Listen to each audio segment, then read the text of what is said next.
I've made a severe and continuous lapse in my judgment. Yep, you want your boy? Go pick him up. He's over here, on a fucking concrete where I left him. On an individual level, we have to learn that they are vile. Not worth calories. And you're Gen Z, and you won't date me. The camera's been on the whole time, huh? I don't even know. Gentlemen, welcome. Please find a seat and relax. We have a lot to discuss.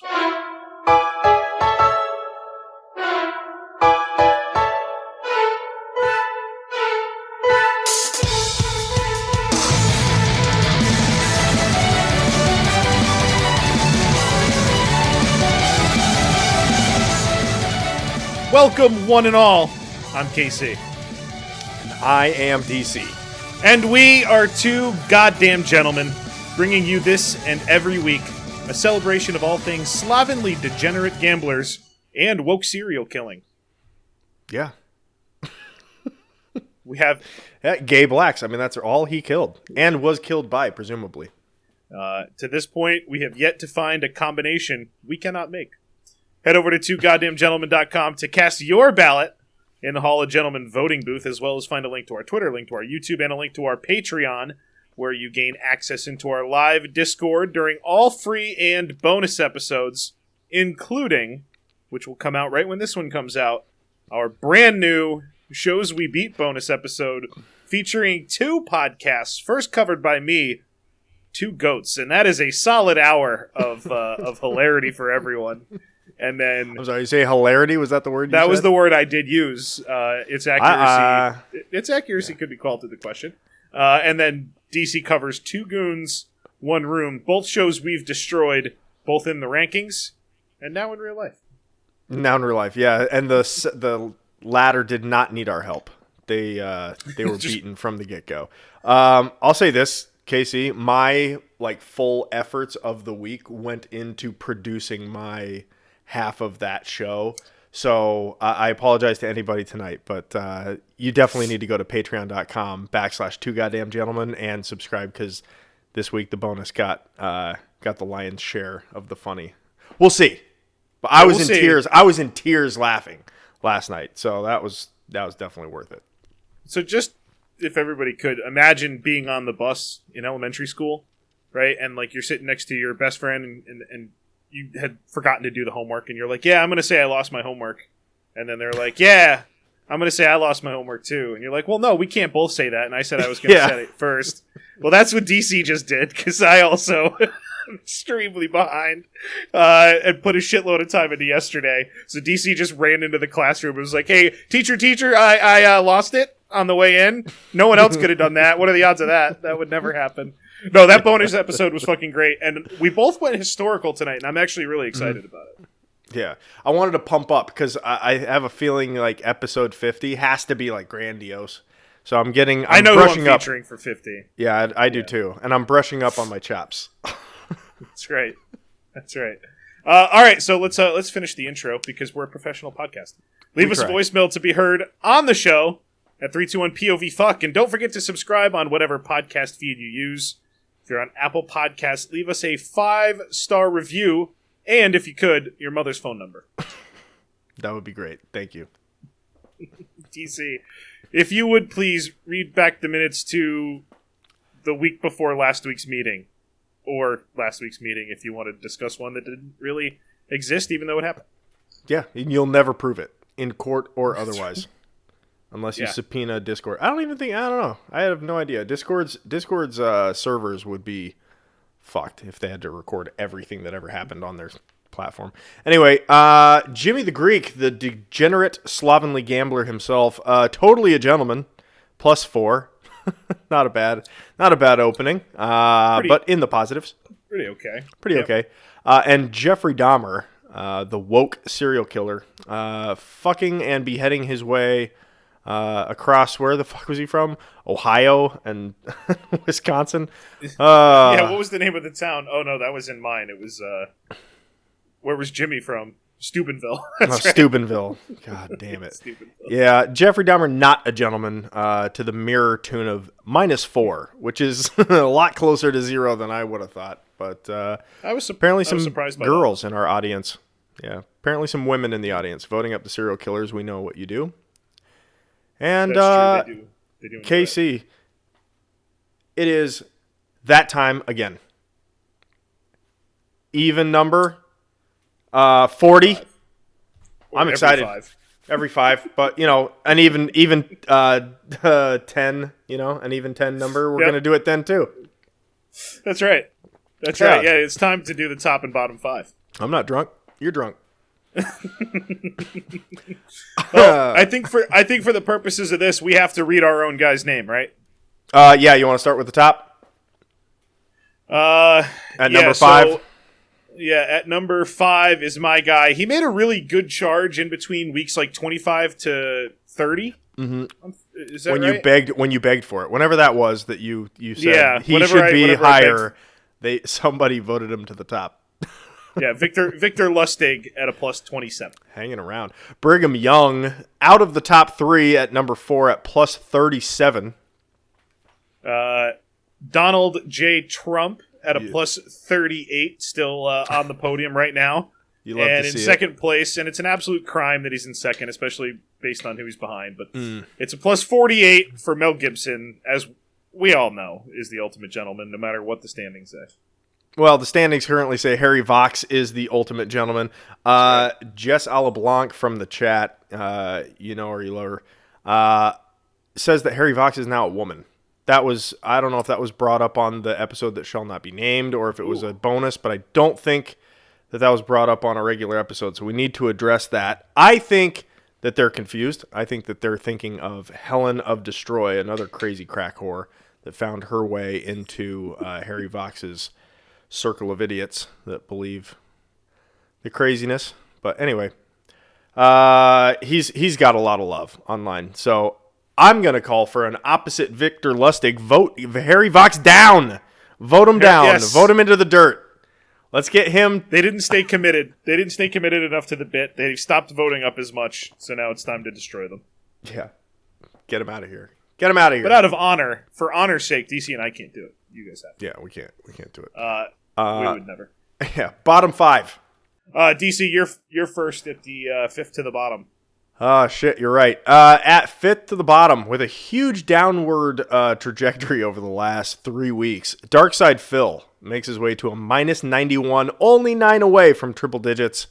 You can do it. You can do it. I'm not gonna lie. I feel partially responsible. It was episode 36 that I changed the intro video and included the ha ha ha video or the audio. Oh, so and funny. I think everybody hates that. And in the last 3 episodes, he's been demoted heavily.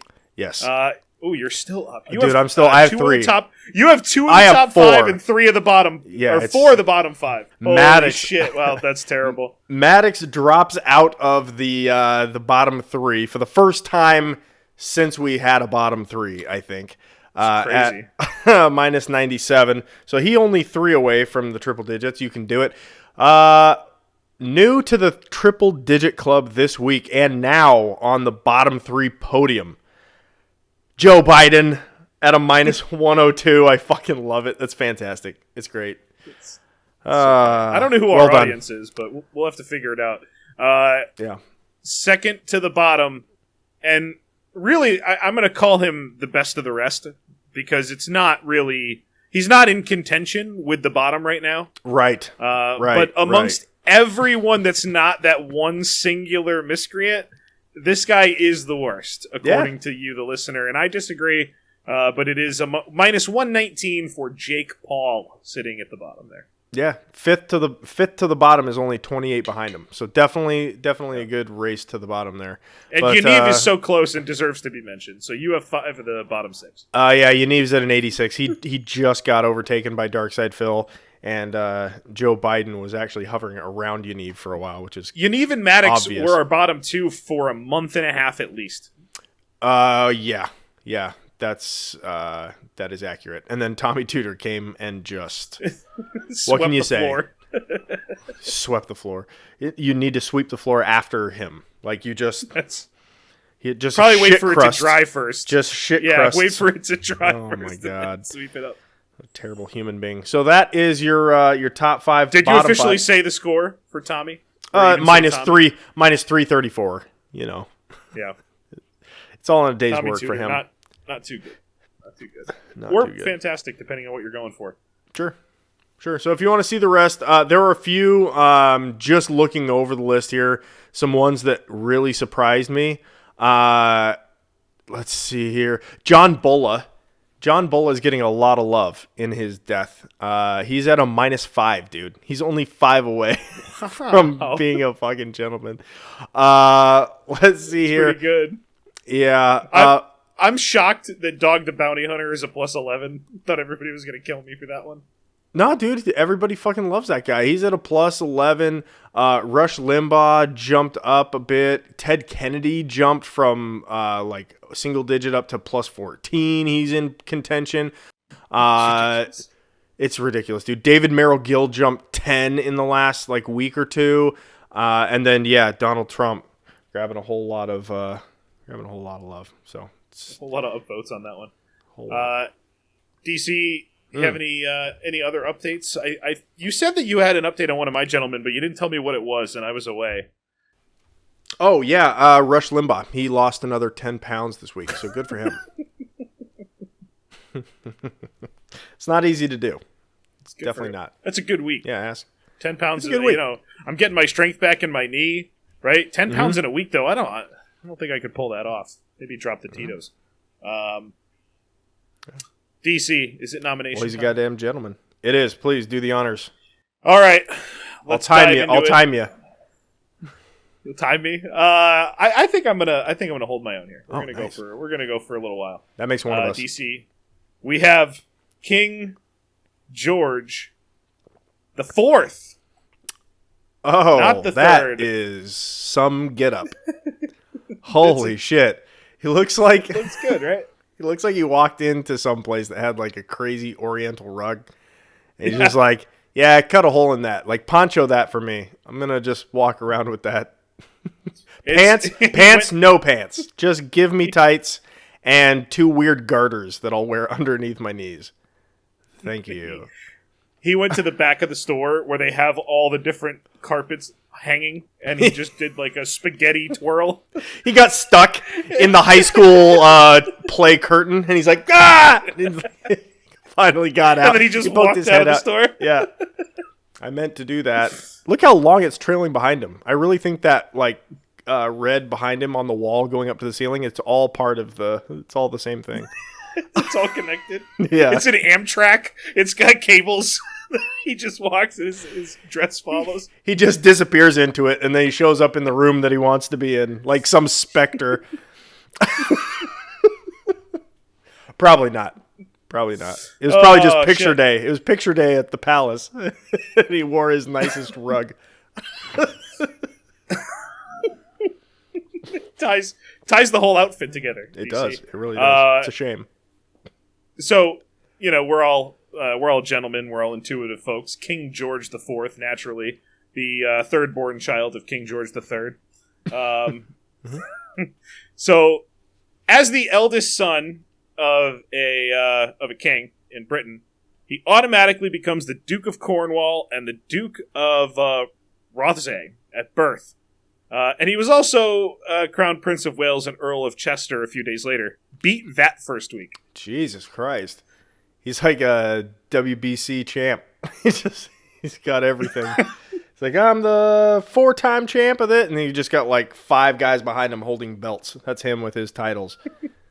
Just scrolls. The first baby ever killed by his championship belts. Just by crushing. Yeah. Infant child.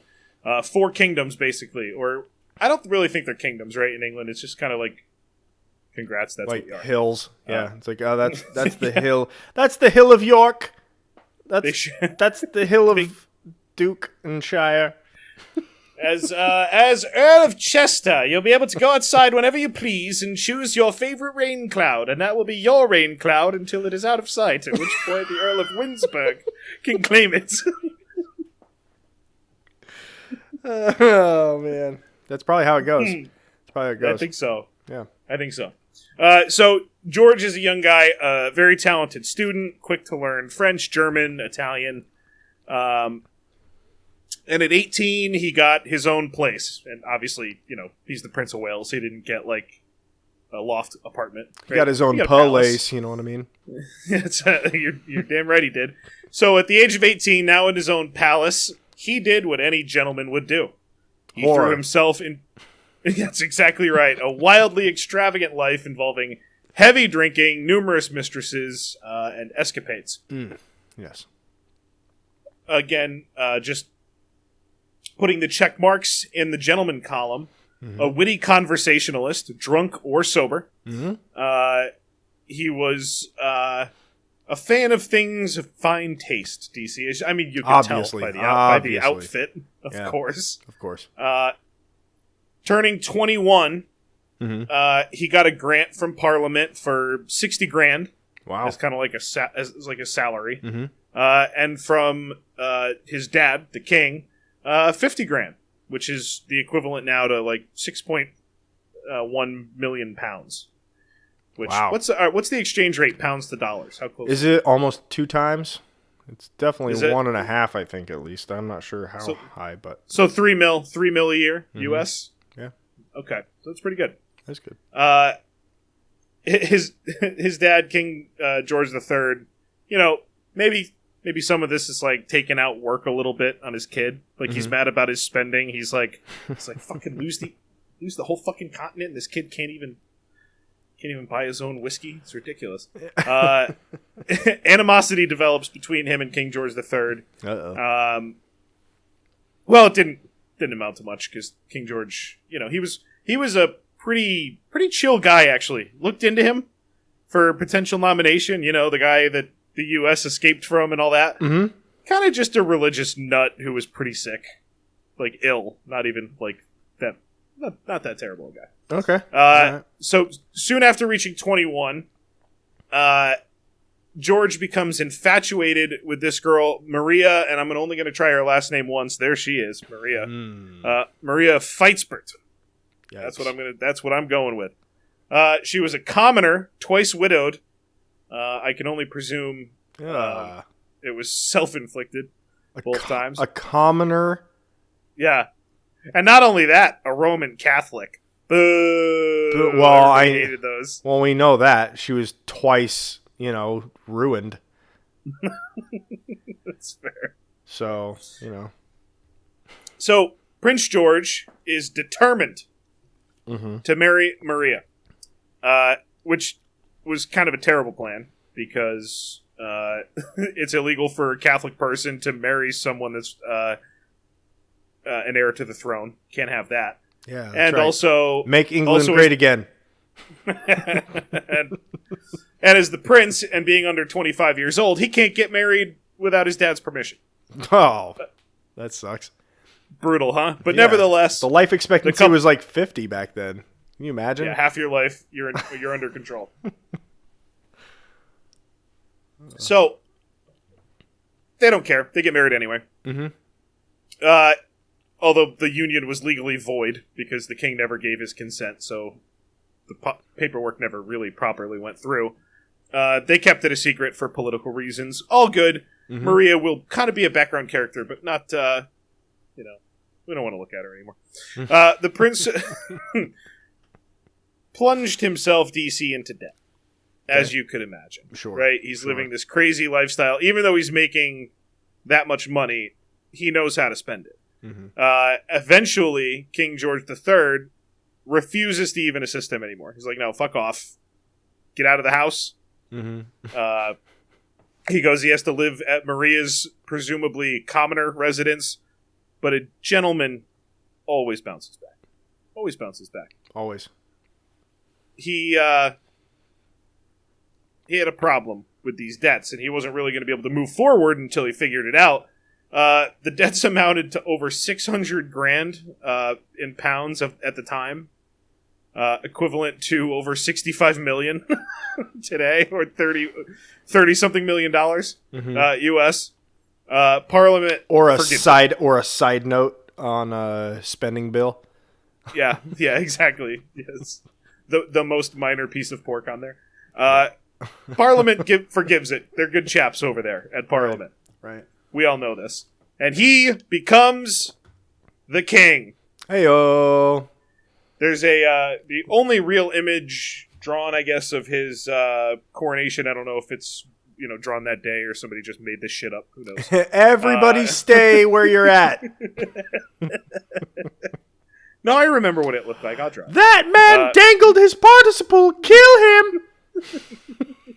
We all know that's how England went down back then. That's how they talked. Mm-hmm.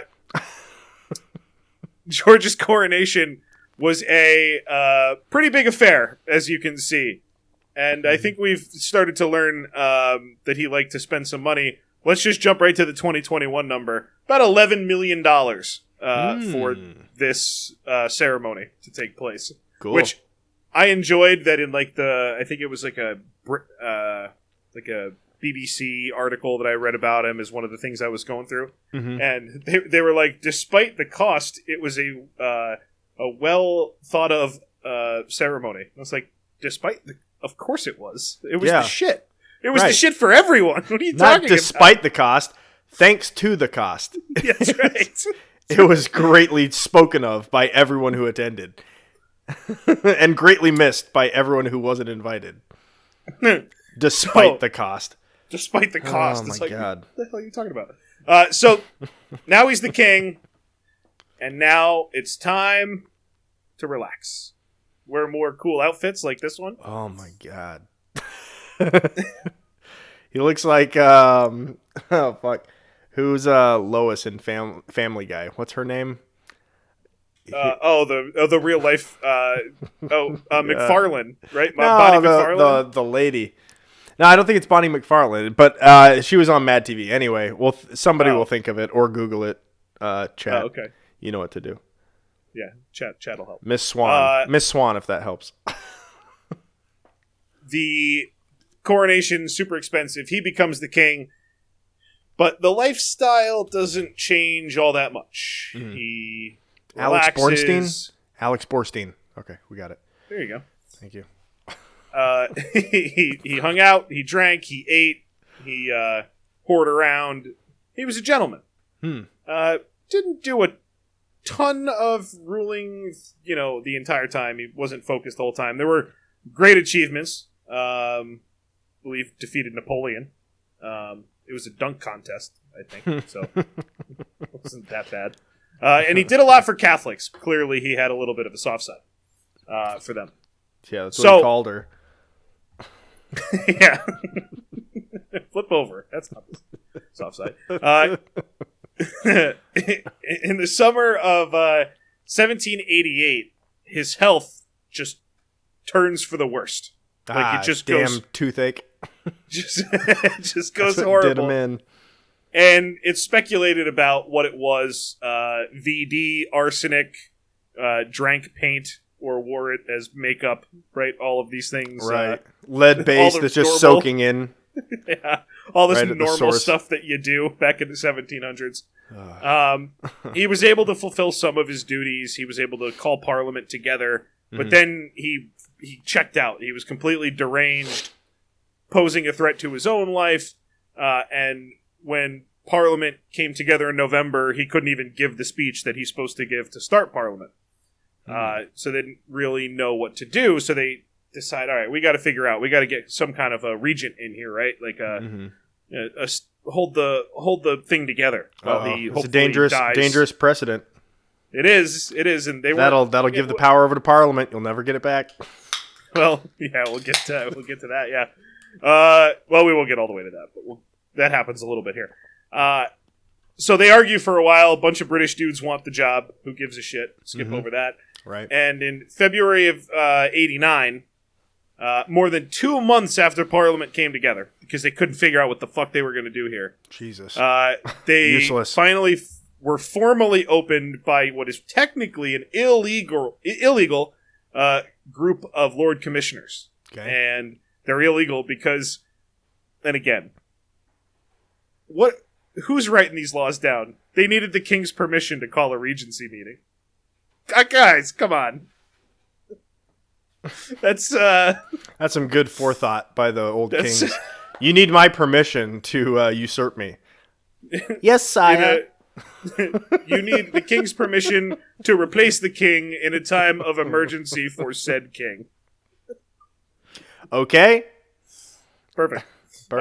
You swore. I saw. You put your hand on the Bible. You swore. You can't read it because it's in Latin and you don't know that shit, but you swore. I saw you do it. So finally, this 2-month odyssey trying to figure out who the fuck's going to run this thing or what's going to happen here, they can finally figure it out, and they officially introduce the Regency Bill. We're going to solve this once and for all. And right as they're about to dive into it and pass this bill, the king recovers. He's like, I'm fine. No, you guys are good. Sorry about that.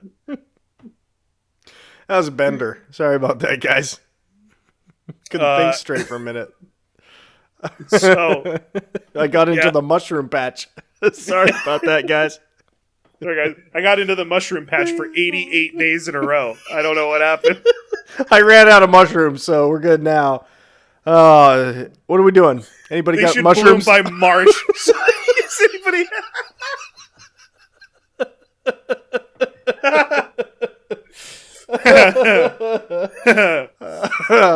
You see, that's why my clothes are such fine colors, because I enjoy it so after I get into the mushroom patch. I have minstrels, and I invented a whole bunch of wacky instruments. So let's tell a few more stories of young George, even before he becomes king. Mm-hmm. His debts were climbing, as you know, and his father wasn't helping him, as you know. Mm-hmm. And his dad's like, "All right, listen, you marry your cousin, and I'll forgive all the debt." Because that's what dads do, you know. Right. Make a note of that, DC, if you could. Yeah. So You gotta marry your cousin for messing up the living room. So he marries Caroline of Brunswick, which turned out to be a disaster. And each party was not suited for the other, possibly because they were cousins. Could be other reasons. Yeah, probably other reasons. Yeah, probably other reasons. That wouldn't too. have stopped anybody. The hatred actually ran so deep that he pulled a great gentlemanly move. I mean, we talked about this with Timothy Dexter, but didn't even let her get coronated when he became king. Like, nah, you're not the queen. Sorry. Too bad. Yeah. Too bad for you. They were formally separated after the birth of their only child. They never got back together after that. She was able to keep some of the rights that she had. Oh, I can show you Caroline. How did I fail to do this? There she is. What a looker. Oh, boy. Yep. After the divorce, she was able to keep some of her rights. He fought that for a while, but good news, she died in 1821. So that is good news. No big deal. We'll move on from there. Yep. Maria was kind of a part of his life throughout the whole thing, but his wives and girlfriends and stuff, they ran deep. So DC, let's just do a quick photo album. Okay. George's mistresses included Mary Robinson, an actress. Oh man, that's the best one so far. Yep, absolutely. Yeah, she's a looker.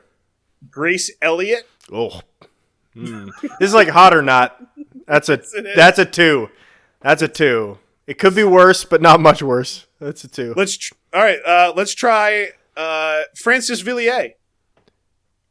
Oh, that's a 2. I have a feeling there's going to be a lot of 2s. I won't embarrass myself to try to read this British title, but this fancy lady from Hereford.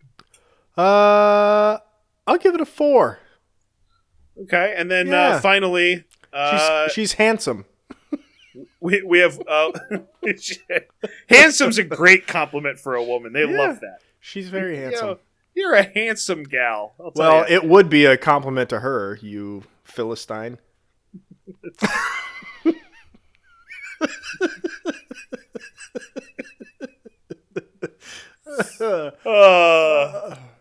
We have one more mistress, DC. Here's the last one. Oh man, 9. Coppingham. Yeah, that's a 9. So this obviously, as you would imagine, led to quite a few illegitimate children. He had one son become a Jesuit priest, a naval officer, major general, a couple other people that, people that paid attention in school might have heard of before. Toward the end of his life, after he was, down and out for a bit, bounced back. But bouncing back for him was like, chilling, relaxing, eating, drinking, being merry. And as you can see in this photo, which could be maybe a little slightly exaggerated, he was starting to gain some weight. Yeah. His mental health was starting to break down again. His daughter, his firstborn, had passed away. This time, the Regency thing takes real effect. The Prince of Wales becomes Prince Regent. He did nothing. He accomplished shit. He didn't lead anybody. And they were like, "Hey, Prince of Wales, can you help us with any sort of leadership while your dad sits there and rivals the toaster that hasn't been invented yet for brain cells that are being active here?" Eventually, in 1812, 2 years later, 2 years of this, DC, where he puts like some committee together. It takes forever. Finally, it appears the king, he's not going to recover. Our gentleman has taken a turn for the worst. And once again, the prince just doesn't get anything done. They're like, "Hey, why don't you take a bunch of these Whigs," which is a cool name for a political party. We should bring it back. Take a bunch of these Whigs and put an administration together. And instead, he's like, "Why don't you guys go join the existing people that don't like you at all? We got this guy Percival. He's in charge. You'll love him." So that guy is executed like right away. They're like, no, get the fuck out of here. This is ridiculous. So enough about the history of England that may or may not be accurate. George is just home, and he's out of his mind, but he's really enjoying art, and even in his craziness, he basically starts the Regency era in art. Right? All that style and everything, and he builds the Brighton Pavilion, which one of our patroness has been to. She's also been to Versailles, and she claimed that this is the most extravagant place she's ever seen. Yeah, that's nuts. And that's one room. Yeah, that's one room. He's a goddamn gentleman.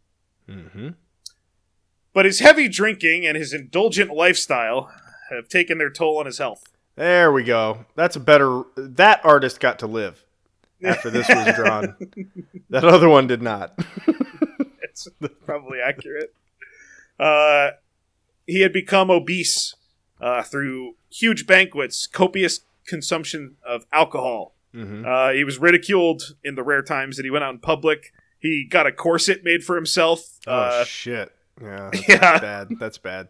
That's bad. You don't want to be making a corset for yourself. He suffered from gout. He suffered from all kinds of terrible things. He spent his last years basically in bed. He was suffering spasms of breathlessness that would leave him half asphyxiated for a while. Yet, all this is going on. He's basically whittling away. Somehow not getting all of the pity in the world. One of his senior aides actually wrote in the king's diary, "A more contemptible, cowardly, selfish, unfeeling dog does not exist. There have been good and wise kings, but not many of them. And this I believe to be one of the worst." What a dick. In the dude's journal while he's dying. I suck. He should have just written "I suck." That would have been way funnier. Or I bequeath all my gold to Sir Fuckface that wrote that in his journal. That's right. Yeah. But I really think Steve's a good guy. Yeah. Make sure he's taken care of. Make sure he gets a servant. George is almost totally blind from cataracts, which really interferes with his ability to sign documents. That's right, still making decisions because he's still basically the king, even though they got the whole thing figured out.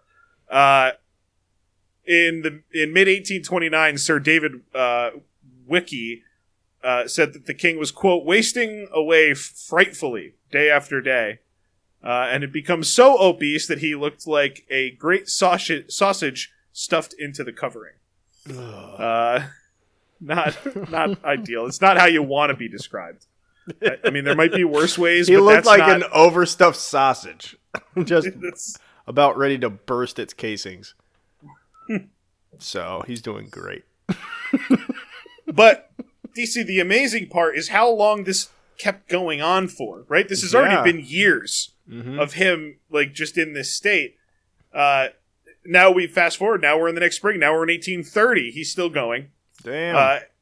He's largely confined to his bed. He's completely blind in the one eye. Still approving some legislation here and there. Some of our gents, DC, as we go through these historical ones, right? They've had a sort of consistent trajectory, right? Mm-hmm. It's been, wow, this is going great. Maybe some hiccups along the way, but they all achieve greatness in some way. And then toward the end, it kind of just, they die powerless. Not George, right? A king. A king the entire time. His pain, however, made him feel less like a king. He was forced to sleep upright in the chair because of his breathing. I don't know if this was helping, but doctors frequently tapped his abdomen in order to drain excess fluid from him. Otherwise known as his gallbladder. It's just like getting piss out of you. Like, oh, shit. He was a bulldog in terms of staying alive.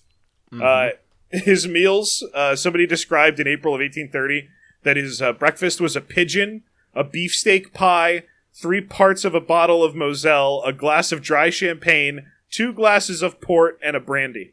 Good God. Followed by his daily one of dozens of doses of a what I'm guessing is just a narcotic. Probably opium. Laudanum. Yep. I'm sure it's some kind of opium. It's opium. Right? It's opium. Yeah. And also, funny story, my grandpa was a pediatrician, so he had access to a whole bunch of crazy old drugs and shit like that from back in the 60s and 70s, and they used to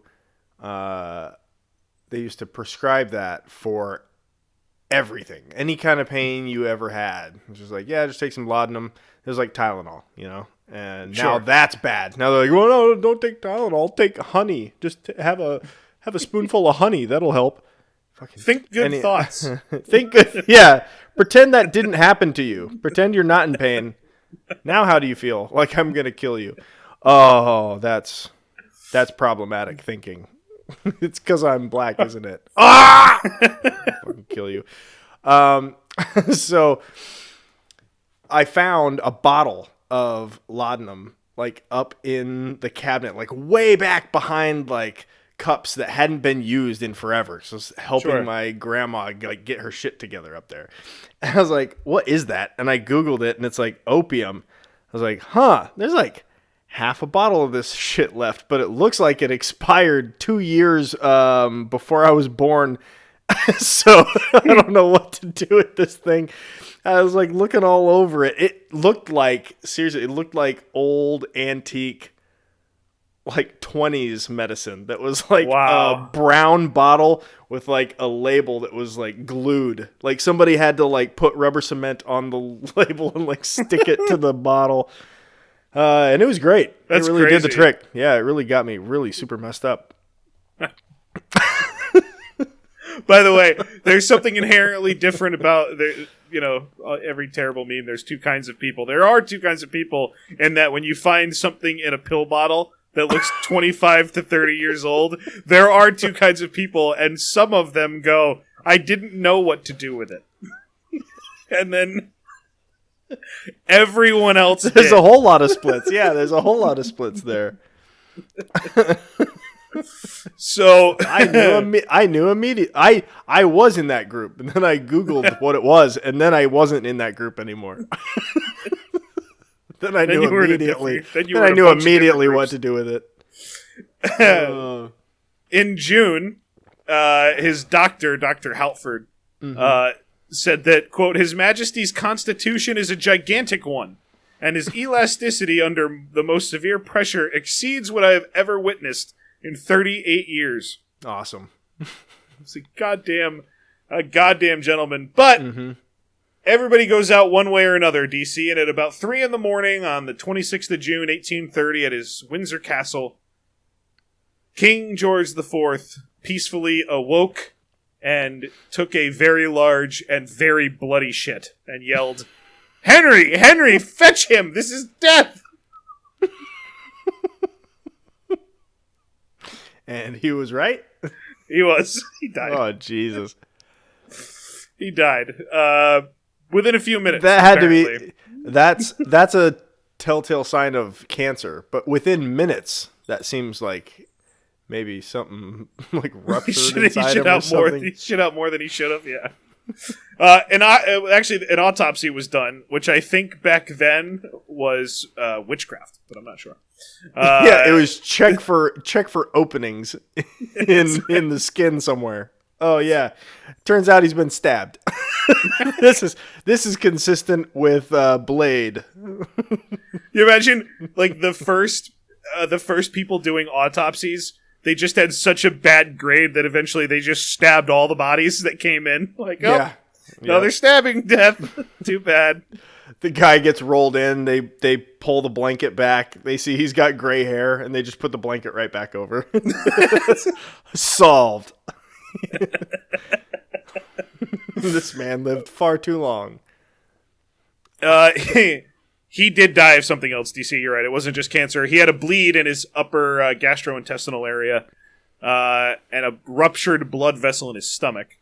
Now, the autopsy also revealed that not only was his heart enlarged, of course, but he also had a tumor the size of an orange attached to his bladder. Okay. Maybe that's what they were trying to drain. There. That's a tight area down there. You got to be really fat to hide an orange-sized tumor. Yeah. It's pretty impressive. But his legacy, DC, that he leaves behind. Oh, that's not a great picture of him. His legacy that he leaves behind. He actually did change a lot. Like I mentioned, the Regency period was inspired by him. There was a tax put on those stupid fucking wigs that they all used to wear. And he was like, I'm not paying a tax for a wig. And then he stopped wearing a wig. And then everybody else was like, why are we wearing this shit? So honest gentleman move to get rid of the wigs. That is an honest gentleman move, yeah. He realized early on, oh shit, I'm getting fat. I'm going to wear darker colors. They're more slimming. I'm going to wear pants because they're more baggy. I'm going to wear a higher collar. It'll hide my double chin. A goddamn gentleman in any way, and I can't prove it any more than with my clothes here, DC. Okay. And it's going to be my nomination for what I think we could call the Gentleman's Code. Okay. This is from a book in May of 1828, so old book, almost 200 years old. The diary of Prince Pukler. I think it's Pukler. Pukler? Sure. Could be anything. Could be Puckler. Could be Puckle-yay. Don't know. Don't care much. King George IV, and this is from that book in 1828. I'm gonna call him Pukelier. Pukelier. I like that. That's the best one. Hello, my name is Roger Pukelier. What? I'd never heard of him before. I didn't know that was one I should know. King George was, and this is not me saying this is the quote, King George was the first gentleman of England. It's impressive. On account of his style and manners. He was bright, clever, and knowledgeable, but his laziness and gluttony led to squander of much of his talent. He would always prefer a girl and a bottle to politics and a sermon. King George. A goddamn gentleman. Yeah, that's a good gentleman's code. A goddamn gentleman, DC. That was great. That was great. Yeah, He was fun. I can't believe you didn't have time for that. That was great. I finished it 7 minutes before we started. Actually, what I really finished 7 minutes before we started was my honoraries, which we're about to dive into. Oh, yeah, I can't wait. Let's go. I'm excited for this. All right. Honorary time. First one. This is just one of those videos, DC. Promising. Oh, yeah. Is this in India? Bicycle in a train tunnel. And are they reaching the other side of the tunnel? Oh. It's right over there.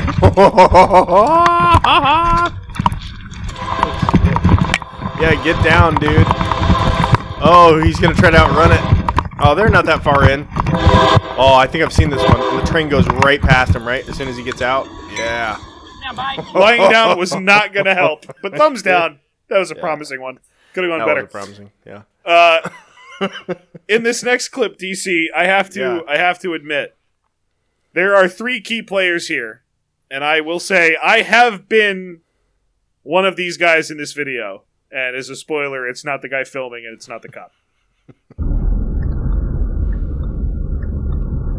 So we have a guy pulling up to a merge lane. Yep. Gray SUV in front. Come on, dude. Go. Who's beeping? The car behind me. They want this car to pull out, and they can't pull out.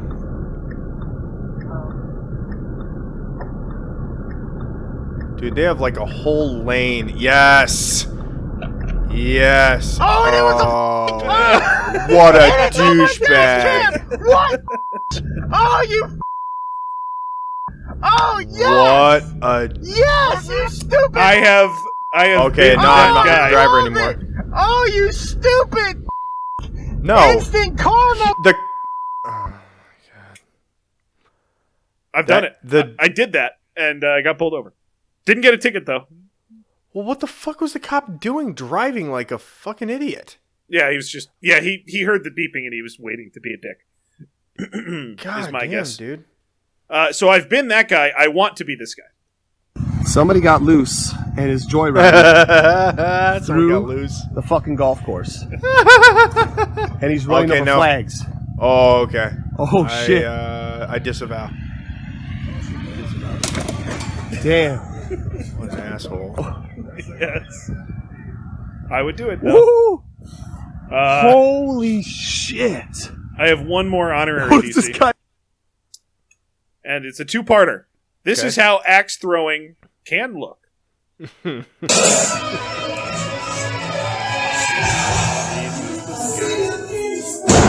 Sweet. Really good, but a little over the top, but really good. This is how it should look all the time.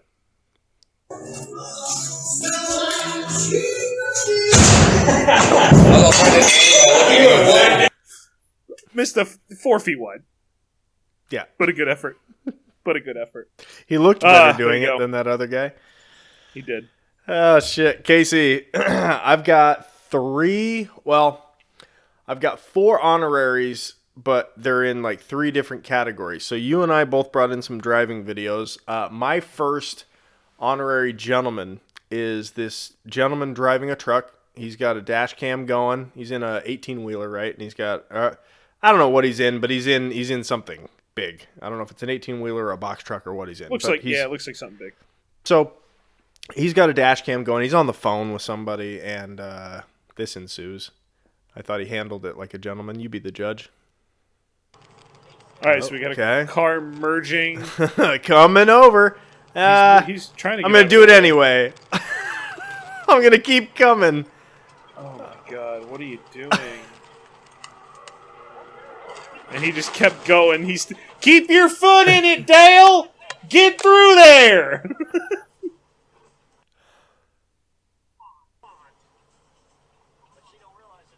Oh my God!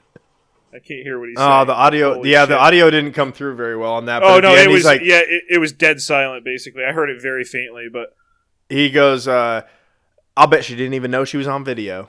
Yeah, I bet she didn't know a lot more than that. I bet she wasn't thinking about that either. Like, yeah. Oh no, is this on video? So I pray to God that this next video has audio better than that one, because this guy does not handle his getting squeezed as well as the first guy did. Oh, What shit. the hell are you doing? No! No!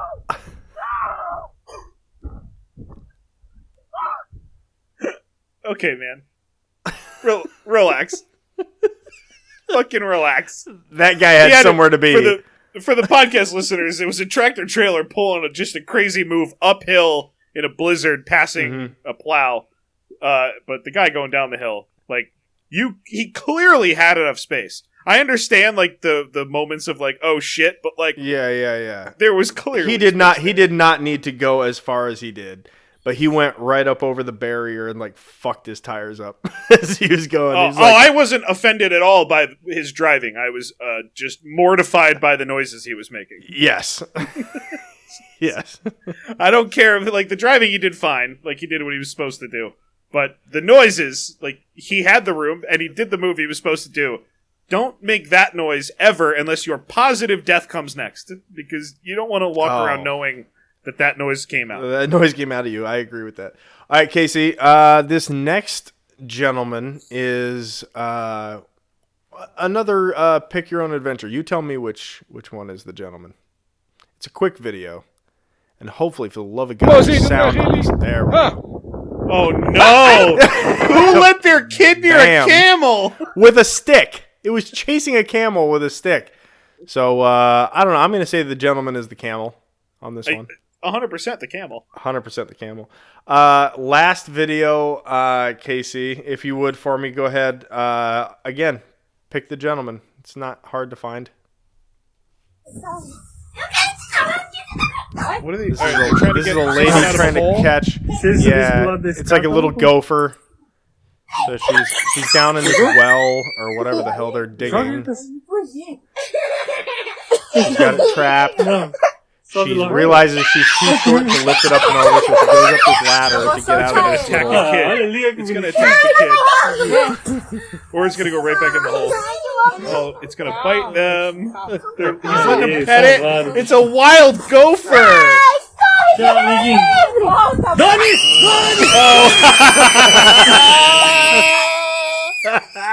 Oh, in comes the dog. Yeah, that was bad. Unimpressed Russian DC Olympic judge is a little bit of a foreshadow for my gentleman this week, Joseph Stalin. Wow, can't believe he made it this long. I know.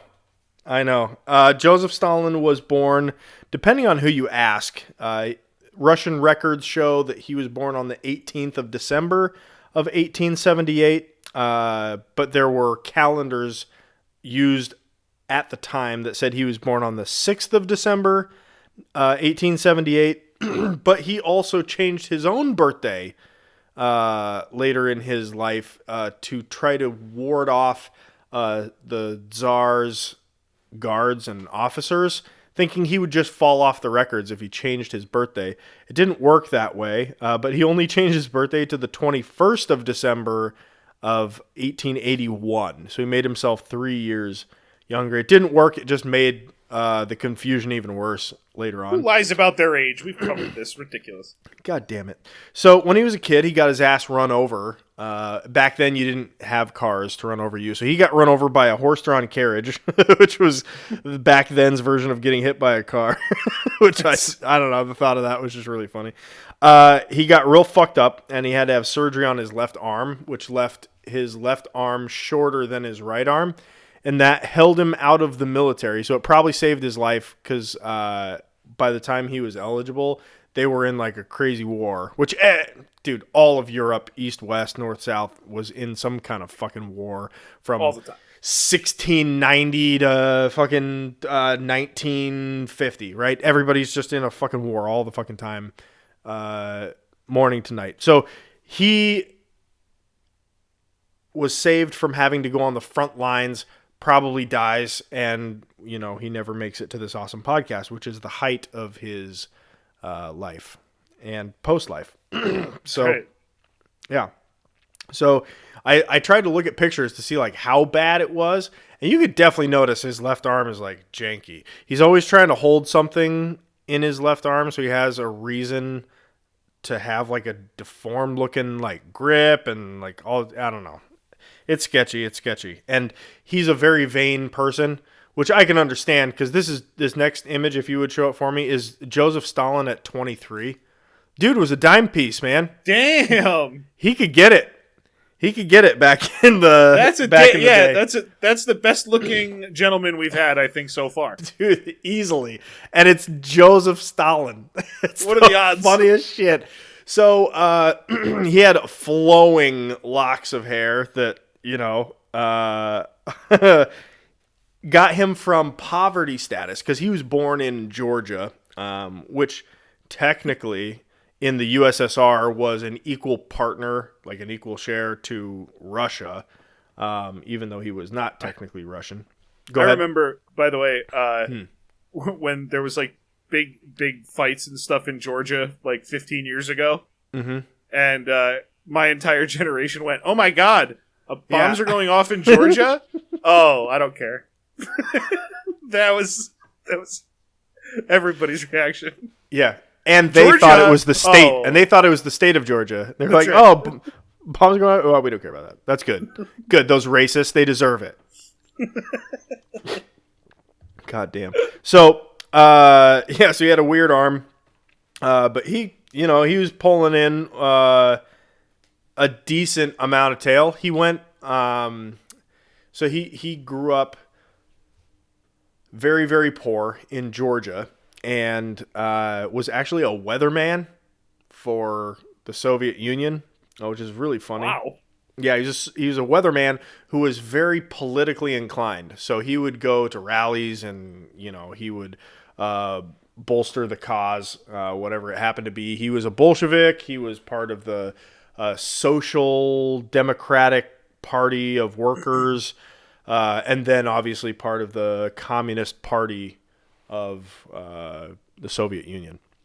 But while he was doing this, he got exiled to Siberia, and he met a chick out there who looked like way older than she was, or at least that's what the story said. I can't imagine he would give a fuck because it's Siberia. But the girl was 13, and he got her pregnant, and I can vouch for this.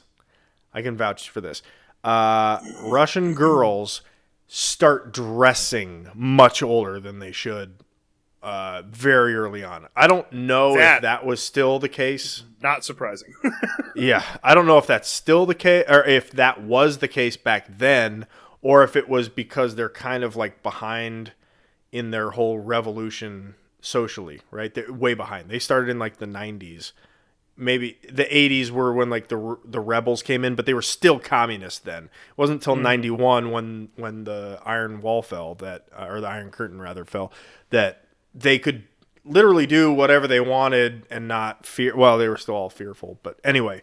So they were going through their sexual revolution when I was out there. So I witnessed what that was like, and I imagine that it was a lot the same. People don't change that much. So he gets this girl pregnant. The baby doesn't make it, I think the baby doesn't make it.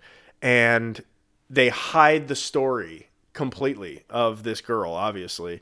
It comes out 80 years after the incident. Like, Stalin had already been dead for probably 20 years or something like that. But Stalin gets Me Too'd in his in his glory. He gets Me Too'd. So no one is safe. No matter what time frame you were from, if you got a 13-year-old girl pregnant, they will tell on you about it afterwards. So don't do it. Don't do it.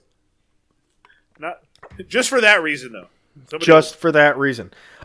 He had a condition that clotted fat around the brain, and he was a very, very paranoid, rageaholic, very malice person. And now, posthumously, they're saying, this condition he had that would deposit fat clots onto his brain probably contributed, definitely didn't help, that predisposition to be an asshole, which he was very famous for, and helped His him brain rise was to the being top. squeezed all the time, so he's just pissed. Yeah. Stalin was a weather guy. We talked about that. He loved the cinema, and his favorite genre was American Westerns. John Wayne movies were his favorite, which I thought was kind of funny. Let's see. Changed his own birthday. Oh, he is short as fuck. I always picture Joseph Stalin as just like a regular height, heighted individual. But when I went out to Russia and saw all the statues, dude, they made him look fucking huge. So I was like, oh, like Stalin was a tall guy just based on the proportions of all the statues, because they were all the same, and there was just looked like he was a huge guy. He was 5'4". Oh, come on. Fucking crazy and pathetic. Studly dude though, so can't blame him for that. When he was coming up in the Communist Party, his future rival, Leon Trotsky, gave him the nickname Comrade Index Card, because he started out as like a like kind of a secretary or something like that, or at least that's how he teased him. Like, dude, the nicknames or he back was then, the size of a the size of an index card, exactly. But dude, Comrade Index Card, the nicknames that people gave back in the day were just so cutting, because like the more you think about it, the more insulting it is, and you're just like, you fucking piece of shit. I'll show you an index card, you bastard. I have a theory about Joseph Stalin, actually, and we talked about how he was getting in trouble and all that kind of stuff all the time for his political views, and he was always getting arrested. If you would go ahead and play through the next few images, you'll know when to stop. Sure. Okay. These are all mugshots of Joseph Stalin at random ages. Awesome. Yep. Yep. Very awesome. I have a theory about Joseph Stalin. You may notice one of his prominent features is his gigantic mustache, which I think he wears to hide his even more gigantic nose, right? And so I have a theory about the ethnicity of Joseph Stalin as it pertains to, some of the struggles that were going on over there at the time. Well, not over there, but in America, because I think he's an American Indian. Huge nose, and obviously big nose. That doesn't like narrow it down completely to one heritage. But he also did have smallpox as a kid, so I think that's why. He probably nail in the coffin. Nail in the coffin. American Indian, smoking gun. He actually would have artists shot for unflattering likenesses because he was so vain and so concerned and self-conscious about his pockmarked face from his smallpox that the artist would get shot if they drew anything like George IV.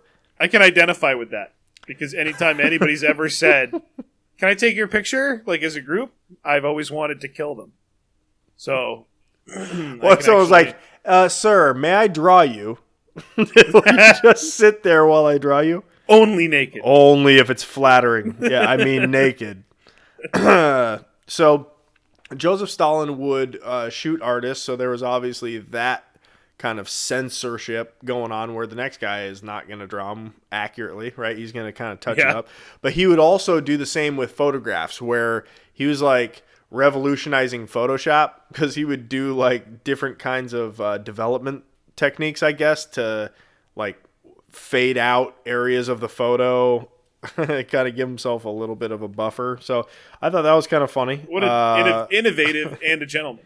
Exactly. Casey, gentlemen have their words quoted. I think we can agree with that, right? Mm-hmm. Goddamn gentlemen have other people's words accredited to them that they never said, right? I think we can all agree with that. That's pretty good. I like that, yeah. Yeah. There's a quote that's attributed to Joseph Stalin, which is awesome, which is, a single death is a tragedy, a million deaths is a stat. Right? That's a good quote. No way he said it. No way he said it.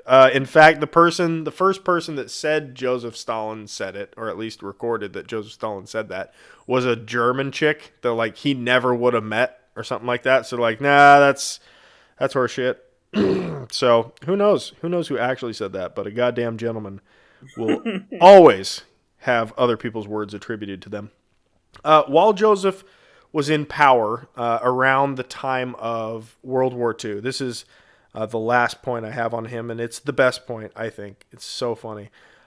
He had one of his biologists by the name of Ilya Ivanov test different ways to build the perfect soldier. And in Joseph Stalin's mind, the biggest weaknesses for soldiers is their emotions, feeling bad about killing people, having to feed them like real food, that kind of thing. That sucks. Yeah, you got to pay for that. Yeah. Yeah. And he decided, I'm going to have my boy Ilya over here create a hybrid soldier, right? Now, when you're thinking create a hybrid soldier, what do you think, Casey? Like if you were to make like the perfect soldier? All I can think is God damn it. All I can think about is the absolutely absurd guy in the Edward Norton Hulk movie who tries to become like Hulk soldier. Okay. Yeah, so like expose yourself to a dangerous amount of radiation, that sort of thing. And okay. And mutate into a super being. Yeah. Okay. No, Ilya took semen from 3 men and inserted it into a female chimpanzee to try to get her pregnant. It didn't work. What? Yeah, it didn't work. But if it had worked, I don't really think I would put my money on the effectiveness of the offspring in combat of any kind. Jesus Christ. A drunk maybe monkey. What do you do with that? Oh my God. So that, Casey, if you'll play the last image for me, is Joseph Stalin. A gentleman then, a gentleman now, a gentleman forever. They still will not tear down his statues. Well, I mean, some of them came down. Some places will still keep them, but Lenin statues will be there forever. They fucking love that guy. And so did Stalin. Stalin like really built him up. If you read Animal Farm, I don't need to tell you about it. all of Stalin's statues look up to him. Yes. DC, tell everybody where they can find all the things, including, and one more time, a glorious Shows We Do. Oh, go to www.twogoddamngentlemen.com. Link to the Patreon, the link to all of our episodes, and most importantly, the link to the voting booth. And guys, it's been a hell of a week. I'm exhausted. Casey, nice work. I will see you fucking next week. That's right, DC. We will be back in a week as the search for the ultimate gentleman continues. Something just happened very bad is what happened, guys. Wolves aren't gay, USA. That's what you get for talking all that shit, you fucking asshole. So there you go. Isn't that a great story, ladies and gentlemen? Andre is shocked. Bye. Meeting adjourned.